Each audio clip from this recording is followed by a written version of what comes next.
Ooh, ooh, ooh. Check this out.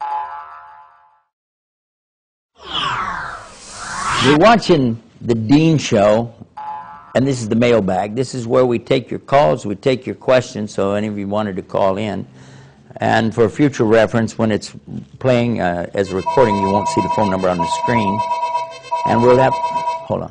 Okay. Oh. Hold on. There we go. Assalamu alaikum. Yes. This is the Dean Show. Go ahead. This is Yusuf Estes. Well, thank you. Thank you very much. Okay, but ask, you have a question, okay?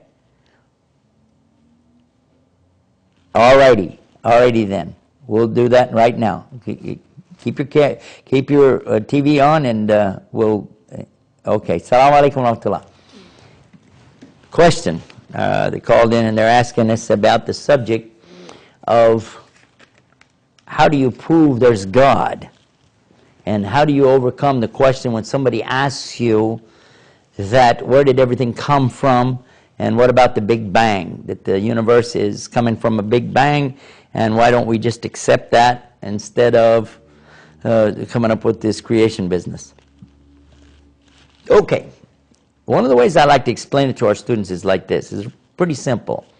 First and foremost, if they're not Muslim, I always remind them that we say, thank you for asking me about my religion, refer to the Qur'an and the teachings of Muhammad, and make sure they understand that this is not something you're going to make up on the spot. Okay.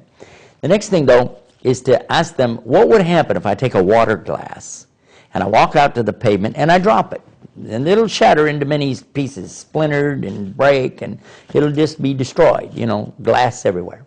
I say, what will happen if I bring another glass and drop it? They said, the same thing. I said, will it be exactly the same? They said, no, it'll be different every time, but it will always be shattered. All right. Now, another thing, when you talk about something just blowing up, we talk about that there was a mass that just blew up, and everything came out of that. Just a big bang is what they refer to, a big bang, a blowing up. Now, we know full well about things blowing up. In fact, they are attributing all the blowings up to the Muslims in the world, aren't they? But consider this. Well, if you've seen it, and I've seen it on television, it's a horrible thing. It's never beautiful, is it? Is it? No, the only thing that comes out of explosions is chaos.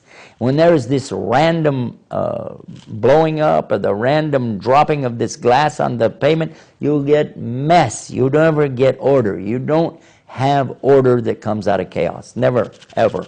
It doesn't happen that way. So how would it be if a tornado went through a junkyard, a salvage yard, and picked all this metal up, the cars and old refrigerators, and threw them up into the air, spun them around, and then suddenly dropped them down, and it turns out that all of it was compact together and made a brand new Mercedes with the motor running. A brand new automobile and the motor running. Would you accept that? You said, this is crazy. This is wilder than a Steven Spielberg sci-fi movie. You're right. It is. Yet when you look to the universe, what do you see? What do you see? You see these spheres going in elliptical orbits. The sun in an orbit. The planets around the sun in orbits. The moons going around the planets. They're in orbits too. And how is that? How does this come about? Stop and think about it. Is it possible that this kind of order comes from an explosion? Without a design, without a plan? And when you look to the microscope, you look at these molecules, and you know these also are what? These are round orbs. And the theory of the atom is the same thing, that you have a proton, an electron, a neutron, and these are also spheres going in orbits around other spheres. So what we find under the microscope, we find in the telescope as well. And who is it that designed this? How is this plan all coming together? And a molecule of protein could not be produced by accident if you took all the elements in the universe and slammed them together for billions and billions and billions of times. They would never, ever form the first molecule of protein. And protein is the essence of life itself.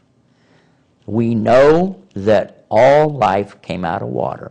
And that's what it says in the Qur'an 1400 years ago. All life is brought out of water. Allah said that He brought life out of water.